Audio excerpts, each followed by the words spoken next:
अभी हम आए हैं हावड़ा के टिकियापाड़ा इलाके में। मुख्तार आलम उर्फ बबलू टीएमसी के जो बहुत पुराने और सीनियर लीडर हैं, जो कई लोगों को नेता बना चुके हैं, तो उनसे आज हम लोग हज़रत हाजरा के ऊपर करंट अफेयर्स के ऊपर में एक गुफ्तगू करने आए हैं, खुसूसी इंटरव्यू करने आए हैं।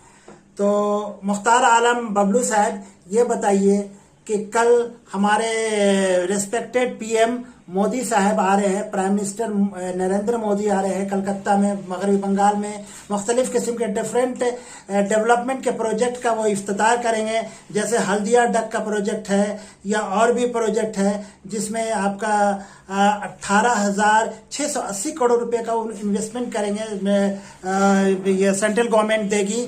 तो इस सिलसिले में आप क्या कहना चाहते हैं? सबसे पहले आप लोगों का शुक्रिया कि आप लोगों ने बहुत ही बारीकी मुद्दा पे कल हमारे एक्सपेक्ट पीएम मोदी साहब कोलकाता के ब्रिगेड ग्राउंड में आ रहे हैं और ये बहुत सारा लॉलीपॉप भी लेके आ रहे हैं बंगाल के लिए। मुझे एक चीज समझ में नहीं आता है कि 4.5 साल ये कहाँ रहते हैं। इनका ये लॉलीपॉप जो लेके आ रहे हैं 18,000 करोड़ का, ये कहाँ रहता है? ये 4.5 साल तक क्यों याद नहीं करते उस स्टेट को जहां उनकी सरकार नहीं है, जहां वो ये लॉलीपॉप दे के और बहुत सारा हड़बड़ इस्तेमाल करके अपना जो उनका तोता है वो इस्तेमाल करके अपना सरकार बनाना चाहते हैं। तो ये सब फिजूल की बातें हैं। मोदी साहब आएंगे, घूम के जाएंगे, कोई प्रॉब्लम नहीं। वो पीएम साहब है, वो कहीं भी आ जा सकते हैं, उनका अधिकार है पूरे हिंदुस्तान में। लेकिन मुझे एक बात समझ में नहीं आता। मुझे मालूम चला है, आज सुबह मालूम चला है कि माइनॉरिटी सेल का जो विन है बीजेपी का, वो आई थिंक स्टेट लेवल में और डिस्ट्रिक्ट लेवल में धर्मतल्ला से वो एक मार्च, पैदल मार्च करके वो ब्रिगेड जा रही है। इन लोगों को शर्म नहीं आता है कि जो अमित शाह जी, मोदी जी जो कहते हैं कि डायरेक्ट उनका कितना नेता का इंटरव्यू है, आप चैनल खोल के देख सकते हैं नेशनल न्यूज को, कि मुझे मुसलमान का वोट नहीं चाहिए। तो जब मुसलमान का वोट नहीं चाहिए तो आप माइनॉरिटी सेल का जो विन है, जो सिर्फ नाम का विन है बीजेपी में, आप लोग क्यों मोदी साहब के लिए पैसा लेके या फिर किसी भी वजह से आप लोग मोदी साहब के पास जा रहे हैं? किस लिए? पहले आप अधिकार के लड़िए ना, पहले आप इंसानियत के लिए लड़िए कि आपने हमें दिया क्या है। आपका सरकार जब से आया था आपने क्या दिया? आपने वादा किया था कि हम आएंगे, सबके अकाउंट में ब्लैक मनी लाने के बाद 2-2 लाख रुपया, 2-2 लाख रुपया हर एक व्यक्ति को, हर एक वोटर को हम डालेंगे। ये आपका वादा क्या था? एक जुमला था। किसने बोला? होम मिनिस्टर साहब अमित शाह जी ने बोला नेशनल न्यूज में बैठ के कि ये इलेक्शन का जुमला है। ये आपको बोलते हुए शर्म नहीं आती कि आप इलेक्शन से पहले बोलते हैं कि आप मैं ब्लैक मनी लाऊंगा और उसके बाद में आप बोलते हैं इलेक्शन जुमला है? वो छोड़िए, नोटबंदी, राताराती नोटबंदी कर दिया। कई हजार लोग अपना जान गंवाए अपना पैसा निकालने के लिए, जो टैक्सेबल पैसा था, जो गरीबों का पैसा 2005 है, जो जमा करते हैं अपने फ्यूचर में घर लेने के लिए या अपने बेटी की शादी करने के लिए। तो बहुत सारा बारीकी मुद्दा है, तो ये इंसान को समझना होगा। और एक बात मैं आप लोग क्लियर कर दूं कि बंगाल में मोदी साहब एक बार नहीं 50 बार आए, इलेक्शन सामने है, वो आएंगे। अमित शाह जी भी आएंगे और उनके बहुत सेंटर के नेता, बहुत बड़े नेता आएंगे, लेकिन इससे कोई फर्क नहीं पड़ने वाला है। क्योंकि वेस्ट बंगाल जो वो दीदी का शहर है, दीदी का स्टेट है, और दीदी जो बोलती है वो करती है, जो नहीं बोलती है वो भी करती है दीदी। क्योंकि दीदी जमीनी नेता है, जमीन से आगे बढ़ी है और आवाम के लिए ही करती है वो काम। इलेक्शन कमीशन तो एक तोता है बीजेपी का, अमित शाह जी का और हमारे पीएम साहब का एक तोता है। क्यों तोता है मैं आपको साबित कर दूंगा। शुभेंदु साहब जी कोई बात आज बोलते हैं, 2 दिन के बाद वही बात बंगाल इलेक्शन कमीशन बोलता है। तो ये बात इलेक्शन कमीशन का बात पार्टी वाले को पहले कैसे मालूम होता है? इसका मतलब एजेंडा पहले पार्टी वाले सेट करते हैं, आप इलेक्शन कमीशन को देते हैं ये काम करना है स्टेट में, जाहिर सा बात है। तो ये जो एशिया का मुद्दा है जिसमें बहुत सारे लोग, सैकड़ों लोग मारे गए, कितने बीएलओ ने लेटर लिख के सुसाइड किया, कितने लोग डर से मर गए कि मुझे निकाल दिया जाएगा, मेरा बाप दादा बंगाल में पैदा हुआ, हम बंगाल में रहते हैं, ठीक है, पुराना लोग का डॉक्यूमेंट्स नहीं मिल रहा, यहाँ वहाँ हेरा गया, दहशत में अपनी जान दे दी। लेकिन कोई फर्क नहीं पड़ने वाला है। मैं डंके की चोट पे करता हूँ हर वक्त एसआईआर के मुद्दे पे कि दीदी 2026 में फिर से भारी बहुमत से सीएम बन के इंशाअल्लाह ताला आ रही है, 110% आ रही है और बीजेपी का पत्ता साफ होने वाला है। अच्छा, ये कल का जो दौरा करेंगे वो बंगाल में आएंगे पीएम मोदी, तो इससे क्या फर्क पड़ेगा, क्या असर पड़ेगा बंगाल की सियासत पे, इलेक्शन पे? कोई फर्क नहीं पड़ने वाला है। मोदी जी आए, अमित साहब आए, कोई भी आए, बंगाल का जो अवाम है ना, जो बहुत लोग बंगाली इसको बोलते हैं, इन लोगों को चाहिए शांति, अमन, जो दीदी से ही मिला है और दीदी से ही, दीदी के रहने पर ही मिलेगा। ये लोग अपना सुबह उठते हैं, काम में जाते हैं, सर्विस करने वाले लोग हैं, कुछ बिजनेस भी करते हैं, शाम में घर आते हैं, चैन से खाते हैं और सो जाते हैं। इनको दंगा फसाद। अच्छा, एक बात बताइए, जो हर बार मैं अपने इंटरव्यू में ये बात बोलता हूँ कि आप बीजेपी से कभी भी डिबेट करिए। मैं तो ओपन चैलेंज करता हूँ बीजेपी के हर नेता को कि आप मुझसे डिबेट कीजिए। आप लोगों ने हिंदुस्तान में दिया किया आपके सरकार आने के बाद में?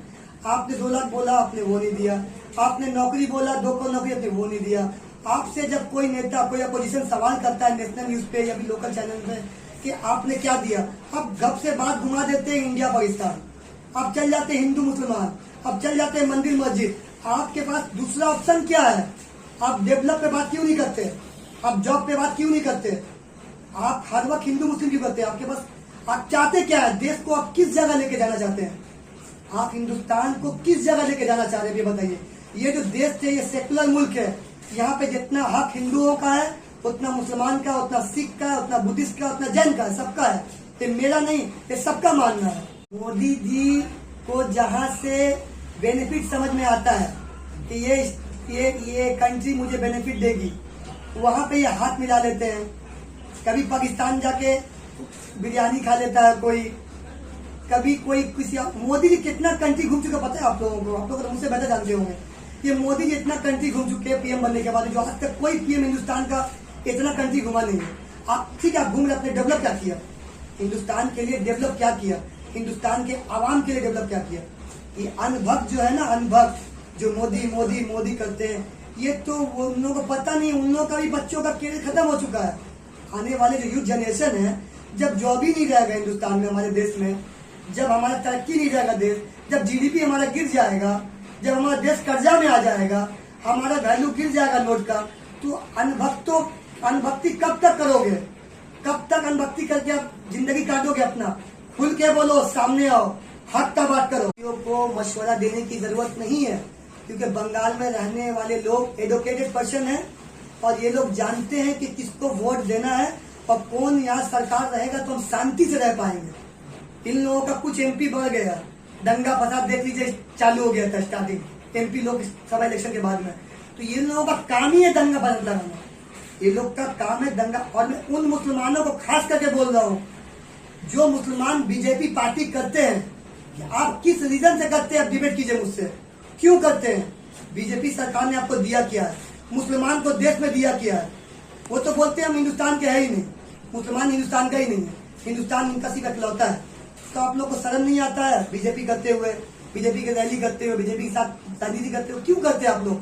आप कोई पार्टी भी कीजिए, बीजेपी मत कीजिए, कोई भी पार्टी कीजिए। आप, मैं नहीं कहता आप तृणमूल में आइए, आप कहीं भी चले जाइए, बीजेपी मत कीजिए। मुसलमान लोगों को बोल रहा हूँ, क्योंकि आपका नेता तो बोलता है कि मुझे मुसलमान का वोट, सुगंधी जी क्या बोलते हैं, मुझे मुसलमान का वोट नहीं चाहिए। इंटरव्यू है, मैं प्रूफ कर सकता हूँ, आपको प्रमाण है मेरे पास में कि मुझे मुसलमान का वोट नहीं चाहिए। तो इन लोगों को शर्म नहीं आता। तो जिनका शर्म जो बेच के खा चुके हैं, तो उनके बारे में कुछ बोल के कोई भी कुछ नहीं कर सकता। तो पूरा हिंदुस्तान का एक एक अवाम जानता है, एक एक अवाम, मीडिया को छोड़ दीजिए, अवाम जानता है कि ये जो राजनीति करता है ना हिंदू मुस्लिम को लेकर के जात का, वो बीजेपी ही करता है। ओनली एक ही पार्टी हिंदुस्तान में है जो बीजेपी करता है।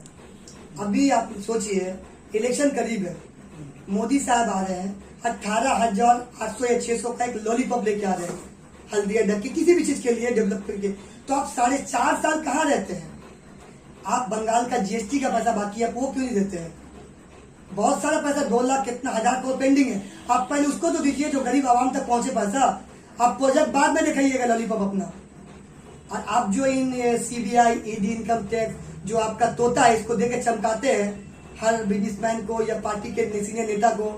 ठीक है, अभी तो यही स्टार्ट होगा। अभी देखिए ना, आप इलेक्शन घोषणा होने दीजिए ना, कितना मिनिस्टर के घर पे, कितना एमएलए घर में रेड होगा। ठीक है, तो ये बोलने की जरूरत नहीं है, अवाम बेवकूफ नहीं है, सब जानता है, अवाम सब जागरूक हो चुका है। अवाम को समझाने की जरूरत नहीं है कि अवाम को वोट कहाँ देना है। वो भी जानते हैं कि 4.5 साल कौन रहता है और 5 महीना, 4 महीना, 2 महीना कौन आता है बंगाल में। सरकार को शर्म आना चाहिए। 1992-94 तेल जब बंद कर दिया गया तो इसी ईरान ने बोला था कि आप पैसा मत दो, अब तेल लो, मुझे बाद में पैसा देना। ईरान ने सपोर्टिंग किया था और आप जाके गोद में बैठ गए इसराइल का। ये तो आपको शर्म आना चाहिए। अब इतिहास खोल के देखिए किस जगह आप जा रहे हैं, देश को किस मोड़ पे लेके जा रहे हैं। आप हिंदुस्तान को बर्बाद के एकदम बर्बादी के मुंह पे लाके छोड़ दे रहे हैं। आप कहते हैं क्या करेंगे, हम तो झोला लेंगे, चल पड़ेंगे। तो परेशानी किसका होगा? हिंदुस्तान के अवाम का होगा ना। जो हिंदुस्तानी अवाम है, हिंदू है, मुस्लिम है, सिख है, ईसाई है, बुद्धिस्ट है, जैन है, ये तो यही जिंदा हुआ, यही इसी मिट्टी में दफन हो जाएगा, इसी मिट्टी में जल जाएगा, यही गंगा में बह जाएगा। आप तो झोला लेके चल पड़ेंगे। कितने को आपने झोला लेके भगा दिया हिंदुस्तान के बाहर, ये तो सभी जानते हैं कि आपके कितने मित्र बाहर चले गए हैं। आप कैसे चले जाएंगे? आपका जब तक सपोर्टिंग नहीं होगा, एयरपोर्ट में कैसे बुता दें, कैसे बाहर चले जाएंगे? तो इस मुद्दे में बात नहीं करना चाहता। मेरा मुद्दा यही है, बंगाल के अवाम से जिनका नाम इस साल के लिस्ट में, हेयरिंग में नहीं आया, सेकंड लिस्ट में, आप लोग सबसे पहले अपने लोकल बीएलओ से मिलिए, काउंसिलर से तृणमूल का टच कीजिए। आप लोग को कुछ घबराने की जरूरत नहीं है। आप लोग का डॉक्यूमेंट, जितना भी डॉक्यूमेंट्स है, बर्थ सर्टिफिकेट से लेके वोटर कार्ड, पैन कार्ड, आधार कार्ड, पासपोर्ट, जो डॉक्यूमेंट्स है, लैंड का पेपर है, घर का पेपर है, बाप दादा का, आप डीएम के पास जाइए, एक एप्लीकेशन डालिए। आप एप्लीकेशन डालिए, उसे बहस हो। जब तक दीदी है, एक जेन्युइन वोटर का, मैं डंके की चोट पे कह रहा हूँ, एक जेन्युइन वोटर का वोट नहीं कटने देगी दीदी। हमारी दीदी जो बोलती है वो करती है। मैं मुख्तार आलम, उस लोग मुझे बबलू टीएमसी के नाम से जानते हैं। मैं हावड़ा डिस्ट्रिक्ट तृणमूल कांग्रेस अथलेटी सेल का सेक्रेटरी हूँ और काफी सालों से मैं सेक्रेटरी हूँ और पार्टी के लिए मैं काम करता हूँ, पार्टी का कार्य करता हूँ। दीदी का कार्य सेना हूँ मैं, और दीदी को देखकर राजनीति मैंने सीखा है।